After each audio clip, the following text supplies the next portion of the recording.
இந்த வீடியோவில் நம்ம என்ன பார்க்க போகிறோன்னா ஏ பி அதை வச்சுட்டு ஏ கிராஸ் பி எப்படி கண்டுபிடிக்கிறதா பார்க்க போகிறோம். இதில் ஏ கிராஸ் பி கண்டுபிடிக்கணும்னா ஃபஸ்ட்டு வந்து நம்ம என்ன பண்ணணும்னா ஏ வேல்யூவை போட்டுக்கணும், பி வேல்யூவை போட்டுக்கணும். ஓகேவா? ஏ வேல்யூ ஆல்ரெடி கொஸ்டினில் கொடுத்துருக்காங்க, பி வேல்யூவும் கொஸ்டினில் கொடுத்துருக்காங்க. ஏ கிராஸ் பி கண்டுபிடிக்கணும்னா ஃபஸ்ட் என்ன செய்யணும்னா first number with first number with second number, அடுத்தது second number with first number, second number with second number, அடுத்தது third number with first number, அடுத்தது third number with second number, அப்படி போடணும். என் கூட சொல்கிறீங்களா எப்படியெல்லாம் வரும்னு?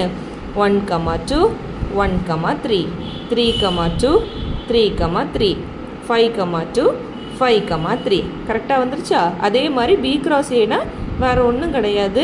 ஃபஸ்ட்டு பி வேல்யூ எழுதணும், அடுத்தது ஏ வேல்யூ எழுதணும். ஃபஸ்ட்டு பி வேல்யூ என்னது 2, 3, அடுத்தது ஏ வேல்யூ என்னது 1, 3, 5. அப்போ அதே மாதிரி சொல்லுங்கள் பார்க்கலாம்.